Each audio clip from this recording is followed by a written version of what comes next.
Welcome, everyone. Welcome, welcome. Welcome to our Unmasking Fear Foods, a Halloween webinar Zoom. If you are looking for our webinar today, then you are in the right place. And we're so excited to have you. So as everyone gets logged in, feel free to share where you're located in the chat. We'd love to hear where you're tuning in from. Don't forget, if you don't already have your Navigating Fear Foods workbook download, make sure to scan our QR code you see on the screen here to download it now. You'll definitely want to make sure that you have this workbook handy to help you work through the different aspects and topics of this interactive webinar. So for those of you live with us today, we will also put the link directly into the workbook in the chat here right now. And then, so throughout the webinar, feel free to share your questions in the Q&A at the chat in the bottom of Zoom here. We would love to make sure we answer your questions throughout the webinar. So feel free to share your questions at any time. And then we will take those questions towards the end of the webinar. Feel free to share where you're coming in from in the chat and get used to the Zoom message functions. Fabulous. We have New York, Liverpool, Phoenix, amazing. Beautiful.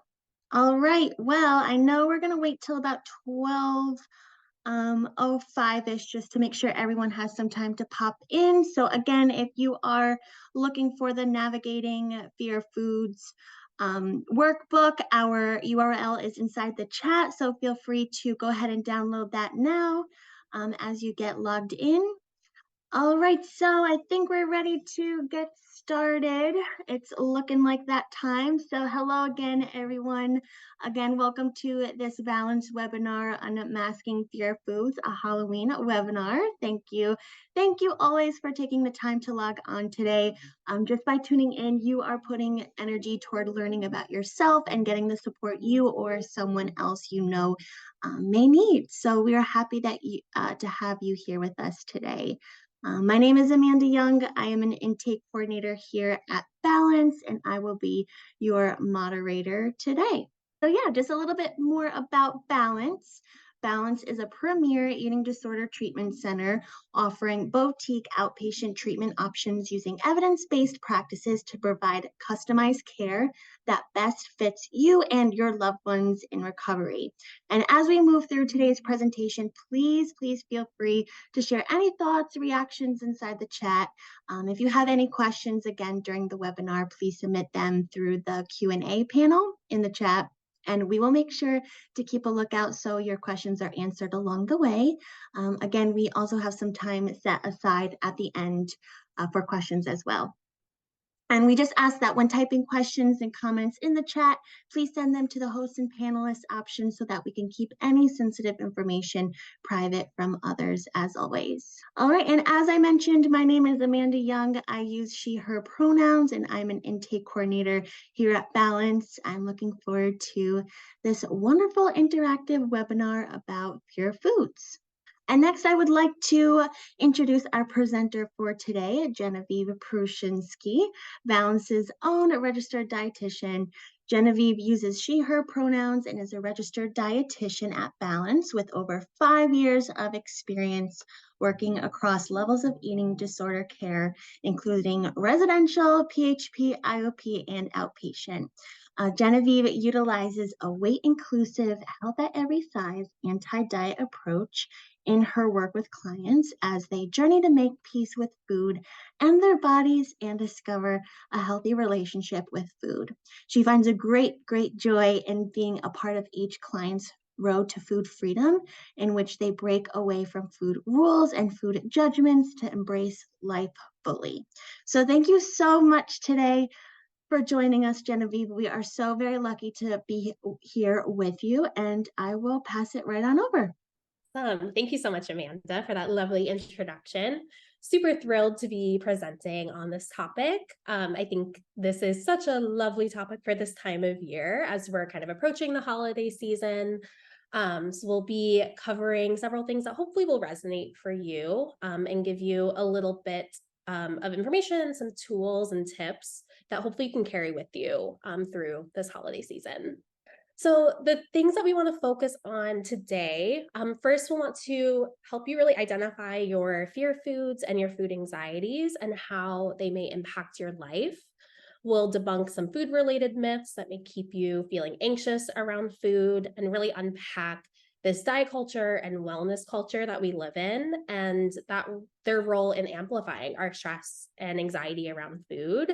A lot of times it's not as simple as just like, oh, I have some anxiety around some foods or I have a problem around some foods. There's very much this like systemic piece that we'll be bringing in and exploring today. We'll also be exploring that really fine line between what is a mindful approach to health and wellness versus what's more of a harmful disordered eating pattern, because there is very much a fine line, especially in our diet culture and our wellness culture, and learn when and how to reach out for help when we are experiencing this food based anxiety. We'd love to help you develop a more positive relationship with food. And like I said, we'll touch upon some of those strategies that we use here at Balance to help our clients develop that neutral relationship with food. And as we learn together, please feel free to send your questions throughout. And our lovely moderator, Amanda, will pass those along to me as we go. So starting off, as we're talking about fear foods, what the heck are fear foods? So fear foods are foods that can cause us any extreme fear, anxiety, shame, or guilt. So anytime we eat these foods, it can, or consume these foods in a way that like isn't really comfortable for us, it can cause a lot of shame or guilt. These are often avoided or limited under the guise of health, but really they're off limits because of disordered eating and the false food morality. So a lot of times fear foods are avoided because if I have a bad food or I have something that's bad or unhealthy, that makes me a bad person. Or if I eat a certain way that I consider good or healthy, that makes me a good person. And hopefully today we can start unpacking some of that and really untying food and morality. So when we have these fear foods, the foods that cause extreme fear, anxiety, guilt, or shame, these a lot of times manifest as having forbidden foods, so foods that are off limits completely, or foods that we feel like we have to limit, and maybe some rigid food rules. I think as you reflect on your own relationship with food, it can be helpful to think like, do I have food rules? And if you do, that could mean that you're having a lot more anxiety around certain foods. And we'll definitely touch on that today and share some tips on how to navigate that. When we think about fear foods, I think it's important to recognize that these are all really based on inaccurate external messaging around food versus our knowledge of what feels good in our body and what our body needs and what is our authentic taste preference. We really want to disconnect from this external messaging telling us what we should or shouldn't eat and really connect to what feels good for our bodies and recognizing it's going to look different for every person as well. And we want to talk about this because having these fear foods and foods that cause us to place this perceived value on what we eat really causes harm. It can lead to an obsessive focus on eating the quote unquote right thing and really giving this unrealistic moral value to food. And this can really result in that dieting pattern where we are in this unsustainable dieting pattern that really escalates each time a fear food is added to the list. So maybe you're going through that cycle of you're eating healthy foods, you're being good for a while, then you kind of fall off the wagon, you go back into other foods that you may judge yourself for. And then that cycle really continues. And over time, it leads to a lot of exhaustion and burnout, guilt, shame, and all of those things that we really want to move away from. And when we talk about fear foods, I think it's important to bring in that conversation of health, because an interest in health and nutrition is not a bad thing. But in that same way, healthy can be dangerous. So how can healthy be bad? again, there's nothing wrong with wanting to focus on and pursue health, but it can get very dangerous when it becomes obsessive and distressing and isolating. So maybe we're thinking a lot about, okay, well, I ate this earlier in the day and now I'm a bad person and I can't eat this later in the day. And those kind of ruminating, anxious thoughts that happen. And that internal dialogue can feel really distressing. And it can even get to a point where it causes isolation, where you may avoid going out to maybe certain restaurants or certain social occasions with friends or family because maybe the food there doesn't fit in your categorization of what's healthy, what's good. And this can really lead to that disordered eating and nutritional deficiencies because we are maybe cutting out certain foods, and other serious eating disorders like orthorexia.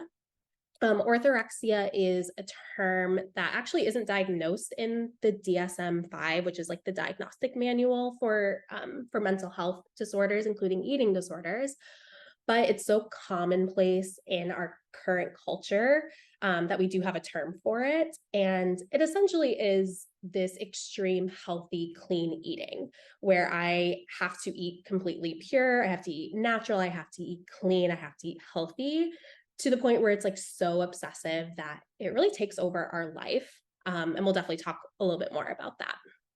And when we are thinking about nutrition, like I said, there's nothing wrong with wanting to pursue health and wellness, but we need to balance these things. We have, on one end, we have this positive nutrition, and on another end, we have harmful nutrition. So we'll go into a little bit about what each of these mean and how we can balance that so we lean more towards those positive nutrition focus. So when we think about positive nutrition, I'm going to start kind of at like the 1 o'clock on this circle. We are seeking health in whatever way that looks like for us. I think health can mean something different to every person. So I want to acknowledge that too. But we are health seeking through nutritious foods. Awesome. There's nothing wrong with that. We're being motivated by a desire to live a healthy lifestyle in whatever way that looks for us. Again, really good stuff. We love that. And this can promote a feeling of accomplishment. But I think the key here is that there is some flexibility here. And I think sometimes with rigid food rules and these fear foods, we don't always lean into some flexibility. So like, for example, let's say I am packing my lunch to bring to work or bring to school. And that kind of fits in with whatever food rules I have. If I'm kind of engaging in disordered eating and more about harmful nutrition, I may not be flexible with my coworkers, like, hey, I'm actually going to go out to grab pizza for lunch. Do you want to come? With positive nutrition, I'm like, yeah, that sounds great. I'd love to connect with my coworker over this. How can I be flexible? And even though this wasn't what I was planning, I'm still able to nourish myself adequately and engage in this experience with my coworker. So that kind of goes into this next point of it allows for enjoyment of food. And that enjoyment is a aspect of a balanced life. And enjoyment of food is 100% needed and okay. I think we get a lot of messages around pleasure around food, when really food is supposed to be pleasurable and enjoyable. Even from an evolutionary perspective, food was designed to taste good because that's what we need to survive. And we seek out the things that feel good. And that is biologically there for a reason. And like the example I mentioned before, positive nutrition can really promote social interaction and relationships. Relationships are so, so important, especially as we continue to transition out of the pandemic and we're spending more time with our family and friends. Social interactions shouldn't be limited by what we're eating and these food rules. And there have actually been more research studies showing that connection with other people is the greatest predictor of longevity. We get a lot of messages around how we nourish our body, how we move our body, promoting like longevity, when really the biggest predictor is how we connect to other people. So if food is getting in the way of that, that may not be aligning with our values and our overall health and well-being. And ultimately, we're looking at nutrition, promoting health, and like successful physical functioning, right? We're eating enough, we're eating a variety of foods, so we're able to function.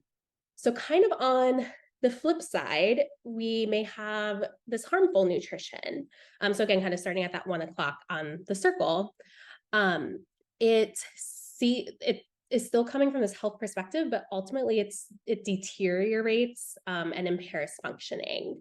So it is still it's causing harm to our body. A lot of times it is health seeking through excluding unacceptable food. So it's very much rooted in restriction of like what can I cut out and avoid versus what can I add to what I'm already eating to promote health and well-being. And it's very much motivated by needing to manage anxiety and needing to manage the stress and guilt that we have around food. And our success really depends on this rigid adherence to these food rules. And it is rooted in perfectionism, where I can't make a mistake. If I fall off the bandwagon, all right, the day's ruined. And compared to positive nutrition, it's really not flexible, right? It's very, very rigid, causes a lot of stress, and it really views food as something that's fearful and dangerous. And it's something that we need to control, where we're kind of enemies with food instead of being allies of like, how can I use food to support my life and my values? Um, and this ultimately can cause isolation and interfere with those relationships. So, like my other example, if I had a lunch packed and I'm like, nope, going out with my coworker, getting pizza does not fit into this, I may choose to not engage in the social interaction because of that. And healthy nutrition is being able to enjoy food and socialize. So hopefully kind of differentiating between these two can give you a better idea of what we're kind of getting into today. So knowing all of this, knowing about fear foods, what do we do? How do we kind of change the narrative around food? And essentially, so we'll talk through kind of like how do we change the narrative? How do we shift our focus to authentic health and well-being that is going to align with our values and cultivate those positive relationships with food and our bodies? As we get into this, I really want to take this time to remind everyone that like this is not your fault if you find yourself obsessing over food and food choices. Because sometimes as we're talking about this, it leads to a lot of self-reflection of like, oh man, I definitely have a lot of food rules. I'm obsessing a lot about this. There's something wrong with me. I'm a bad person. And it's really important to remember that you've done nothing wrong here, not your fault. This is very much the product of our society and diet culture and those messages that we get even from such a young age. We're already starting to get these messages about food and bodies before we even have time to like logically process those. So just want to validate that you've done nothing wrong and that you're not the problem.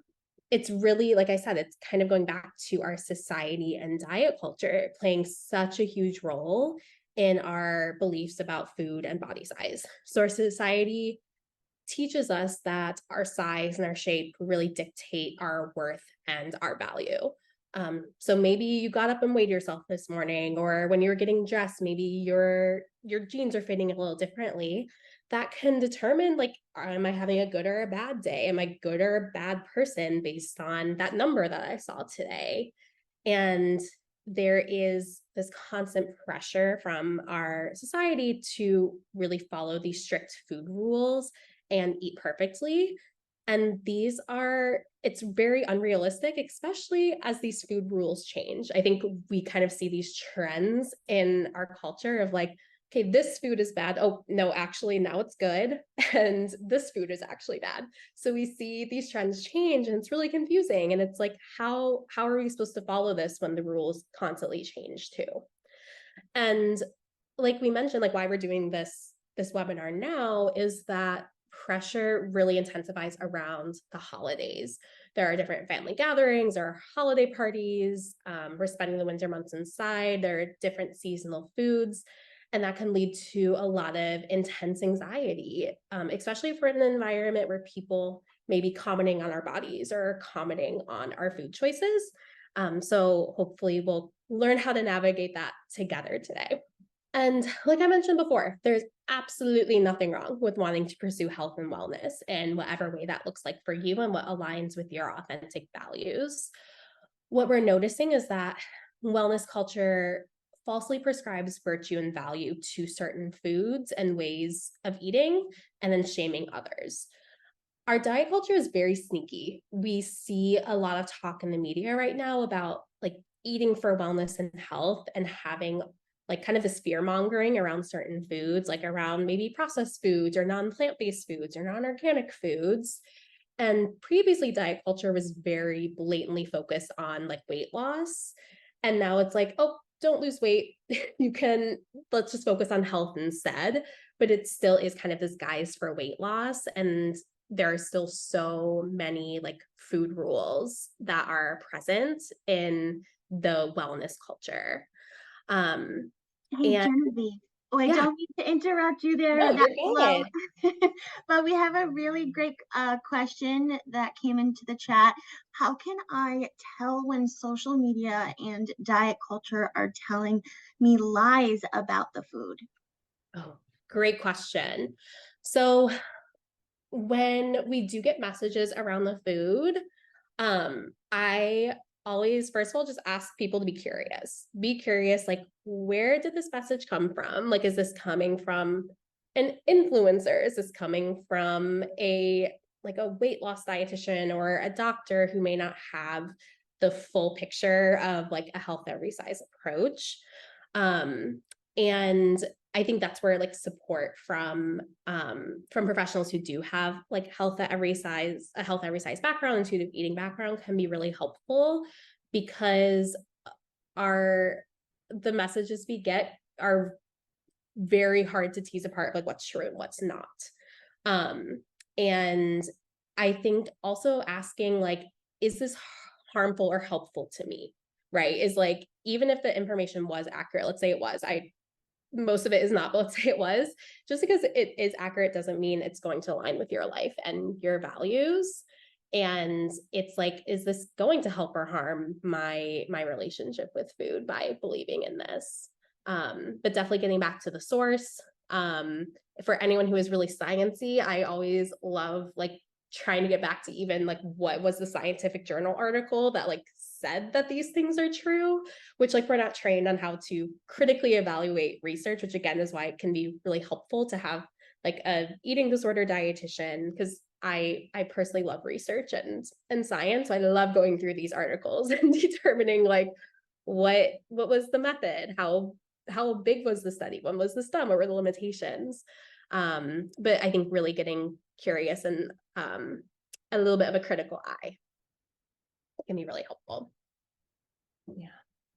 Um, but like I said, like it's really challenging because we get so many messages, and it's really kind of permeated our society, and it is the expectation that we adhere to whatever message we get around food, and this is very much the social norm. And so by showing up today and by even just being curious about this, it's really an act of courage and rebellion to really question this, and choose to actively oppose the culture that's telling us food is moral, we have to eat a certain way. One of the things that can be really helpful as we're exploring, like, okay, well, what are my fear foods? So I'm noticing, yeah, I do have some anxiety around food. I'm noticing I have some food rules. We do this with our clients at Balance, is ranking some of our fear foods. And starting with at the bottom, those more like low risk fear foods. So what are foods that I generally don't avoid or limit, doesn't cause me stress or anxiety to have these when I consume them. And then moving up to what are some more like medium risk fear foods? What are foods that I avoid or limit like some of the time because they cause kind of like moderate stress and guilt and anxiety. And at the top, you're going to have foods that are high risk fear foods. So foods that you avoid or limit most of the time that can cause extreme stress and guilt and anxiety when consumed. So if you want to, I know we talked about the workbook, so I'd love for everyone to kind of practice doing this for yourself as you're approaching this with some curiosity, and listing some of your fear foods. So kind of using that stoplight method that I just went through of like the red, yellow, green foods, to just pause, take a moment, and list out some of your fear foods and get curious if there's anything that you notice.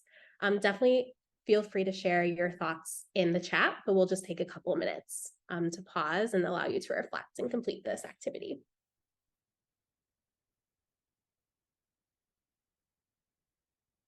And Genevieve, I put the URL again inside the chat for everyone who needs it. Beautiful. Thank you so much.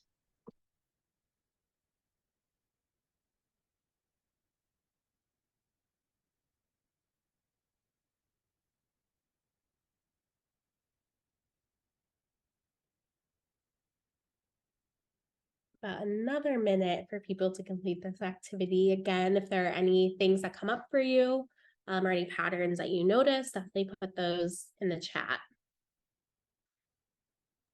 Yeah, Genevieve, we have a question for the green light low risk fear foods. Do you mean safe foods or low risk? I think you can use that term interchangeably, whatever works for you. A lot of times, like green light foods can be someone's like safe foods. Like these don't really cause me anxiety, but whatever term resonates with you and would be helpful to differentiate.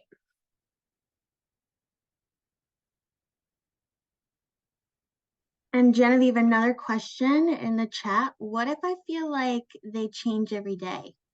Ooh, I love that question. That's a juicy one. Yeah, that's a really good one.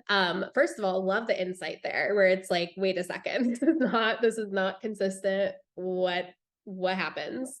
Again, you'll hear me say curiosity so much throughout this webinar, getting curious about what is different on one day when maybe my fear foods are these specific foods versus when they're another. And sometimes I'll even ask clients, like, you can make multiple lists of like your fear foods and multiple like fear food hierarchies depending on the situation, right? So it's maybe like, oh yeah, when I'm around this group of people, I notice that maybe these are my fear foods, or when I'm really, really stressed, I notice that these are my fear foods. But I 100% want to normalize that these aren't always constant. Like our fear foods can very much be fluid, and there may be a time when something is a safe food and then it could become unsafe for a certain reason.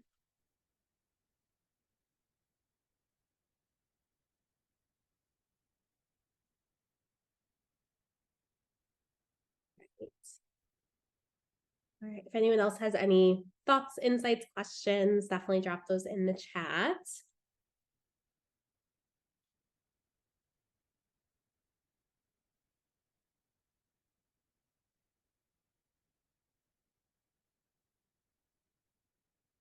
Awesome. Well, we can continue to move on. Definitely hold on to this list. So what does this mean for you? Why are we talking about this? So fear foods can essentially get in the way of our life. And like I said, it can really interfere with our ability to live an authentic, values-driven life. If we're avoiding certain foods or food groups, if we develop those food rules that we measure our self-worth by, like we touched upon earlier, you may have foods that you avoid altogether because they cause that intense anxiety and guilt. And if you're kind of like checking yes to any of these points, it sounds like food is probably taking up a lot more space than it needs to, and more space than you deserve it to. And I think we believe that it's really normal to relate to food in this way. And there's actually a word for that. It's called like normative discontent. It's where we're so distressed and have this intense like body dissatisfaction and fear around food that we don't even realize that it's like not natural to exist with this amount of anxiety. And recognizing that it doesn't have to be like this, and that you deserve that peaceful relationship with food, and that that's possible. And a lot of it is really trying to kind of lock or limit the messages we get around food. It's not impossible. We're never going to be in a bubble where we're like not getting any messages around food. But what can we do to at least limit these messages, and kind of start challenging some of those messages? So thinking about how these fear foods show up for you. How does this impact your life? If you want to go to your workbook again, and answering some of these questions. So like, what changes have you made in your life to accommodate your food anxiety? Does that mean we didn't go to our friend's birthday party because the food served wasn't safe, and didn't fit into my allotted calories or macros for the day? And how have those impacted your relationships with others and also with yourself? So again, if you want to take a few minutes to be curious about this with a lot of self-compassion, and kind of answer some of these questions. And again, share any thoughts that you have in the chat too.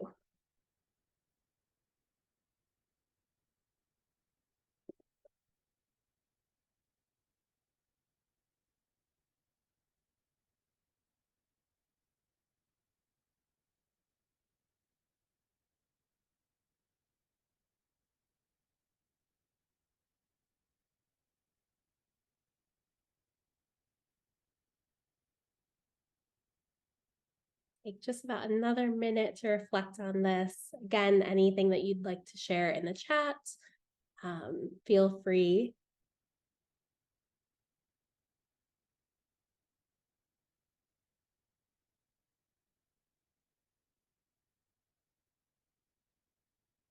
All right. Well, thank you all for getting curious and thinking about that. I think these questions can just kind of be kind of the step in just, again, continuing to be curious about this and seeing how our relationship with food really permeates all different areas of our life. So like we were talking about, like why we're choosing to do this webinar now. We are getting into the holiday season. There's a lot of seasonal pressure that we receive around these times. We actually see a spike in like Google searches for like eating more during the winter and fear foods. And people actually do eat more in the winter months because they need more, and our bodies naturally do tend to crave different foods depending on the season. So, right, like in the summer, we're not necessarily going towards like heartier, like warmer foods. Maybe we're choosing some like lighter, like water-based foods because we're just kind of like sweaty and sticky and it's hot out. And as we get into like the winter months, we're usually naturally drawn to some heartier foods, because our bodies do need more nutrition to keep us warm, and help with that temperature regulation. And so that may mean we're choosing more like soups and chilies and things like that. And it's such a beautiful example of that, tuning in with our internal cues instead of these external messages. And eating more is not bad, even if the search results tell us that it's bad and that we need to fear that. We can kind of challenge that and know, like, I'm listening to my body and my body is telling me that maybe I need some more nutrition at this time. And that's 100% okay. And I really want to take this moment to just offer a lot of hope, that the holiday season can be different. Like, as we know, the holidays can really amplify stress related to those like social and familiar pressures, a lot of heavy workloads, and usually an increased exposure to like seasonal and cultural foods that even may bring up some anxiety, especially if those seasonal cultural foods are maybe higher on that fear food hierarchy.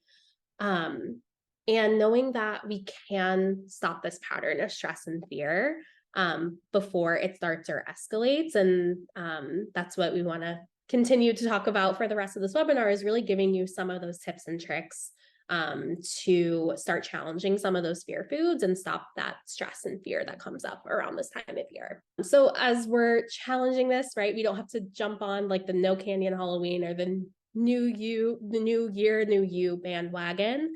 This is really the time to think about your relationship with food, and really invest in taking care of yourself and taking the steps to heal your relationship with food and your body in a really more sustainable way, that will help you kind of endure these seasonal changes instead of continuing to go through the cycle. So one of the things that can be really helpful when we are having these anxious thoughts around food is practicing some reframes. Again, it asks us to be curious and maybe challenge those thoughts with a way to reframe it or maybe fact check some of the anxiety that we have around food. So again, you can go into your workbook and there is an activity. Encourage everyone to list a fear food that could be from your hierarchy, maybe some thoughts that are coming up around that. What are some of the judgments we're experiencing? And then what could be a reframe? So for an example, for someone, a fear food may be maybe pizza. Maybe they're thinking, okay, if I eat a slice of pizza, my body will change immediately. No one will love me anymore. And we can kind of step back, acknowledge the thought, and try to reframe it a little bit, take some power away. And it can be, one of the reframes could be, it's just pizza. People eat pizza all the time and nothing happens. And kind of being able to fact check that a little bit. I want to acknowledge this is really hard. It's super, super hard to challenge some of those eating disorder thoughts or disordered eating thoughts around food when those are the messages we've gotten for a long time. I want to give everyone just a few minutes to maybe practice this for a couple of those different foods. If there is a reframe that you find really helpful, definitely share it in the chat too.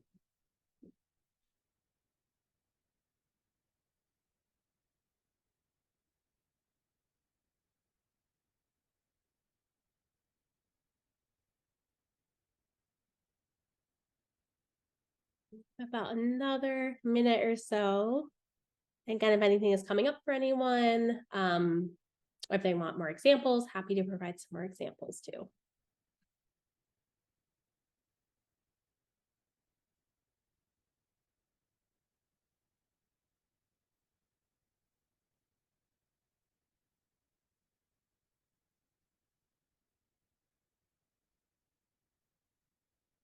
Yeah, we'd love some more examples from the chat. I love it. So another example, maybe I have a fear food. Let's say I have a fear food around like cookies, right? There may be like some holiday cookies that are going to be available. My eating disorder thought may be something like cookies are bad for me. I'm a bad person. I shouldn't be eating this. A reframe can be no food is good or bad. How I choose to nourish my body doesn't determine who I am as a person. So that could be a good example. Another fear food, especially as we're going into Halloween weekends, could be candy. So, a thought could be, well, if I eat candy, I'm going to be really out of control. I'm going to gain weight and everyone will judge me. A really helpful reframe can be like, it's okay to give myself permission to enjoy food and take the power away from food, and that, I'm more than my body. Hopefully those can be helpful. And I want to acknowledge that sometimes the reframes we may not fully believe it, and that's okay too. And even just like putting it out into the universe and thinking like, what would I say to a friend or a family member, or even what would I say to my younger self? That can be really helpful if we can't necessarily connect to saying that to ourselves right now.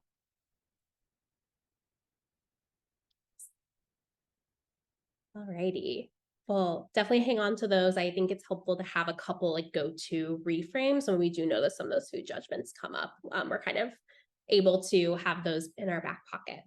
So kind of the process, how do we challenge some of this food anxiety? There are a couple aspects of challenging fear foods that we'll dive into a little bit. So first of all, knowing what's true, permitting yourself to enjoy food, adjusting our language around food, and also setting boundaries for yourself. So knowing what's true, like we were talking about earlier, there are a lot of messages that we get and a lot of myths that cause real harm. Some of these may really resonate with you. And these are some of the common things that we hear. Things like carbs are bad, when we know that carbohydrates are the primary energy source for our body. That's the majority of our energy needs to come from. Or like sugar is addictive when there isn't research that supports like sugar or food addiction, but it can very much feel addictive when it's coming from a restricted place of like, well, I can only have this at a certain time. And when we start having something that has been restricted for a long time, it can feel like we're out of control. Which kind of goes into this next point of like, well, if I start eating junk food, I won't be able to stop. And it again comes from that restrictive mindset where like once we restrict something and we expose ourselves to it, it does feel out of control. Intermittent fasting will make me healthier. And really anything that's interfering like with our hunger and fullness cues and our ability to adequately nourish ourselves isn't going to necessarily be beneficial. Organic food is better for me. When the nutritional content of organic versus non-organic is going to be the same, just how they're grown can be different. Or like I should avoid gluten, even if I don't have a sensitivity, when really gluten is safe as long as we don't have celiac disease or we don't have like a gluten sensitivity. And when we begin to just question and fact check some of that, it can just be really helpful to get curious about where those messages are coming from. Are they helpful or harmful? And next, really permitting ourselves to enjoy food. So embracing this all foods fit model without judgment can help neutralize some of the food. Like I mentioned before, food is supposed to be pleasurable from even that evolutionary perspective. And when we restrict, that is what can lead to that loss of control and high stress around eating. When people are dieting or limiting food, there's restriction followed by this like physiological overeating pattern. And that results in kind of that yo-yo dieting and that restrict binge cycle. By legalizing all foods and saying that I can include all foods in my life, it really helps neutralize them and take some of the power away from them and help us let go of some judgments. And again, having a professional guide you through this can really help with support, help reduce some of the stress too. And adjusting our language is so important. How we talk about food really matters. Unfortunately, judging food is so normal, but it doesn't have to be. When we use words like junk or crap or bad, that really carries these negative connotations. And we internalize that, and it causes that shameful and guilty association with food. So by changing the way we speak about foods, we can help change the way that we think about them as well. So just challenging ourselves to use different terms like play foods or fun foods, satiating foods, high convenience foods, ready packaged foods, and saying those things objectively without judgment can really help change our internal narrative around food. And next, really being able to protect yourself and set boundaries for yourself. It's not uncommon for people to project their food and body image struggles onto others. We see this so much as we're going into the holiday season. It's very normal for conversation to center around food and weight loss, people talking about their most recent diet, shaming their own bodies, shaming other people's bodies. So some of the things that can help can be, first of all, just knowing you have permission to walk away, right? If someone is having that conversation, it's 100% okay to go into a different room. And to change the topic, and it doesn't have to be anything major. Someone can be talking about their diet or make a food judgment and just be like, okay, hey, did you see this most recent movie? Or what have you been watching on Netflix recently? It can be really simple to not engage with that diet talk. If there are people that you trust, really sharing honestly with them that, hey, I'm really working on my relationship with food and my body, how I talk about food, how I talk about my body. Do you mind if we don't talk about food in that way? And I think it'd be really helpful to even elect a support person that you're with. So if you are going to a gathering, can you take someone with you who can kind of be on your side and be your ally to help redirect. So you're not the only one having to redirect conversation, or who can just be there to be like, take some deep breaths. Those can be really helpful. Again, I want to validate this is so hard, and we may not feel ready to start doing these things. But I think even trying one of these things and taking that first step can be really helpful. I know there are other coping strategies too on page 6 of your workbook that you can look into. Okay, so we talked a lot about fear foods. What do we do now? Being able to get support, I think, is so important. Knowing that you don't have to do this alone. This is really complicated. It takes a lot to unpack a lot of these beliefs and things that we've been told for our whole life. And you deserve that expert guidance to help you enjoy the holidays without feeling stressed, anxious, or triggered about food. And integrating fear foods is a really important aspect of this. And we want to aim to reintegrate all foods into someone's life. So at Balance, that's the goal, is really integrating all of these foods. The term we use is called exposure therapy, which sounds really scary, but it's really this kind of step-by-step approach and having a specific methodology to it, because it's really hard to just open the floodgates and like challenge yourself with everything at once. So that can be very distressing and triggering if we don't have the skills to navigate that distress. So that's where we're starting, like, hey, what are some more of our yellow foods? Can we start with integrating those, and then we can move into some red foods? And this is really based on the idea that all foods fit, and all foods are neutral, and that incorporating these foods kind of takes the power away from them. So how do you know if you need some more help and support? Really, there is no wrong time to reach out.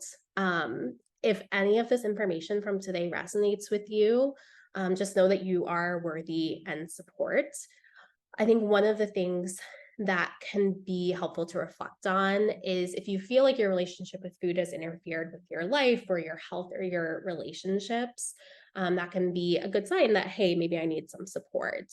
A question to ask can be like, how much of my day do I spend thinking about food and calories and weight and exercise?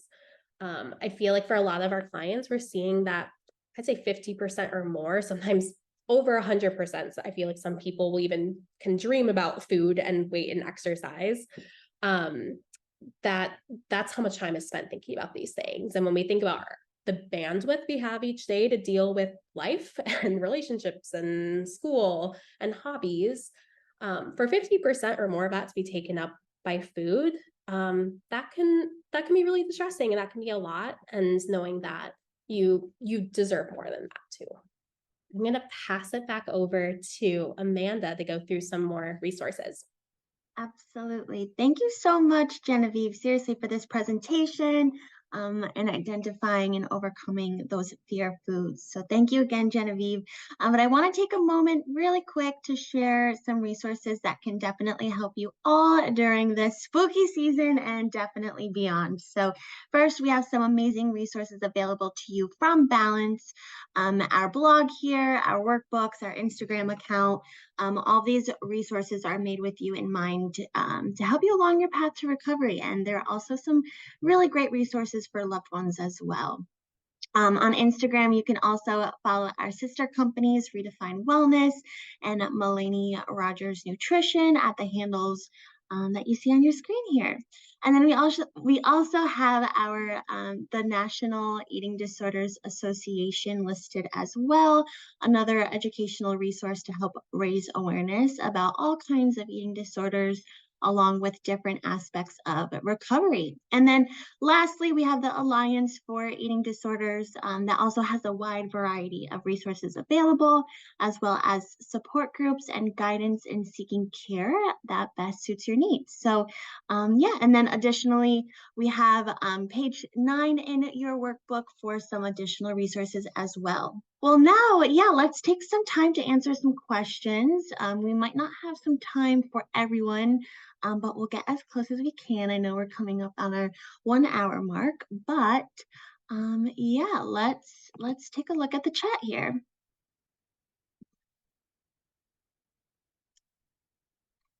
All right, so we had someone mention in the chat, are there any techniques you'd recommend for exposure to my red zone fear foods? Mhm. Yeah, absolutely great question.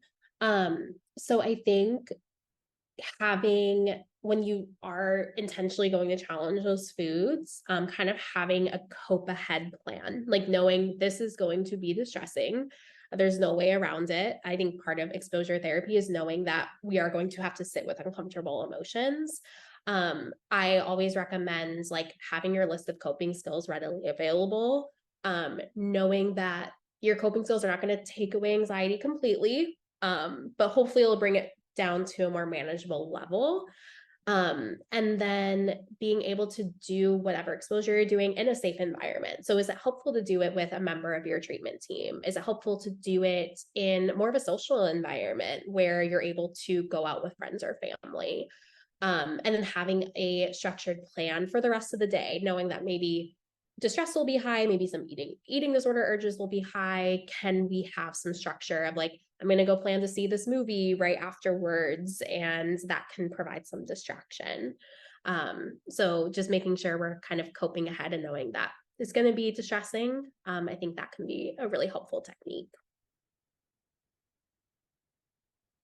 Thank you, Genevieve. And then I also have someone that wrote in, how can I get my, oh, well, actually this one bounces off this one you just answered, so I'll do this one first. Does that include the guilt we may feel after? Yes, yeah, absolutely. I think being able to like sit with guilt and however that manifests in your body, I think that can feel different for a lot of people. Um, it's really helpful to have something to distract us. So whether that, yeah, maybe I'm watching a movie, maybe I'm listening to a podcast, maybe I'm petting my cat, to kind of help distract us and kind of ride that urge, knowing that there is going to be a peak in that guilt and anxiety, and it's not going to stay there forever. It's going to come down, and really, we just need to kind of ride that urge out, through some of those distraction techniques and maybe some grounding techniques. Deep breathing can be really helpful. Progressive muscle relaxation, where you like tense and then relax different parts of your body, like starting with your feet and working all the way up to your head. That can be really helpful. So any of those grounding techniques are great to lean into as well. Yeah, thank you, Genevieve. That's really great to hear and learn myself. So thank you. All right, you see, how can I get my family to take my food anxiety seriously? Or maybe even help me find support? I think I think just an open, honest conversation with whoever our support is, whether that's family or friends, to really kind of name like this is what's coming up for me, and recognize that as humans, everyone has their own stuff with food in their body, and there may be people who may be more of a support than others, and that can be really hard to acknowledge too. Is like maybe people can't support us in the way that we want them to. I think just having that open, honest conversation, and expressing your needs of like, hey, this is something I really do want to work on. Can you support me? And maybe finding resources. And I know all those resources you listed earlier, Amanda, are a great place to start too. I think that's where honesty and communication really comes in. Amazing. Thank you, Genevieve. Thank you. All right. Well, yeah, so it looks like we're coming to the end of our time here. So I just thank you. I just want to thank everyone. Thank you, Genevieve, and everyone for joining us today. It was tremendous. Your guidance and support, Genevieve, doesn't go unnoticed here at Balance. So thank you. But yeah, I just want to make sure I share a few resources directly from us here at Balance. So I wrote this in the chat, but I'll also send it again. If you are in need of support in your eating disorder recovery, Balance is here. Definitely Balance is here for you to provide a summary of what we do here at Balance. We offer a variety of different program tiers for the most seamless road to recovery. So yeah, you can also find this information on page 10 of the workbook you have here. Yeah, our new program, the Holiday Head Start 12-Day Intensive. This runs Monday through Saturday for 2 weeks.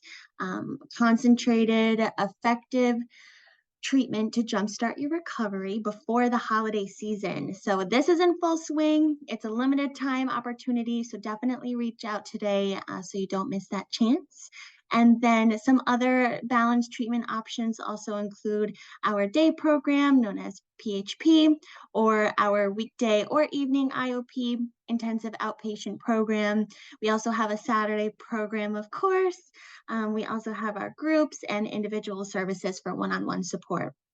And again, all of which are available now for you to pursue lasting recovery, which is possible. Right. And then whether you'd like to engage in our free support groups or have a consultation call or book an assessment with us, please do not hesitate to reach out. I will again make sure to place all the links to book a call with us in the chat, or you can feel free to always call or text us to directly at 646-631-3771. And thank you again. It's coming up at 1 o'clock. Thank you all so much for joining this webinar today. We're so honored that you chose to spend this time with us, and we hope you enjoyed this as much as we did. So if you want to continue learning about recovery, eating disorders, or treatment, there are definitely lots of opportunities to get in touch with us. Again, feel free for an individualized conversation. Please reach out for a free consultation call at the link provided in the chat, and we can answer any questions you might have about disordered eating and recovery. Also, don't forget, be sure to keep an eye out for our emails where we share lots of exciting announcements and free resources like webinars and more free support groups coming up. Our next one actually is Saturday, November 4th at 11 a.m. with the Balances founder and CEO, Melanie Rogers. She is a rock star, and all are welcome. So thank you again, Genevieve, for the insightful presentation today. I hope everyone has a great weekend. Make sure we stay safe, and we will see you again soon.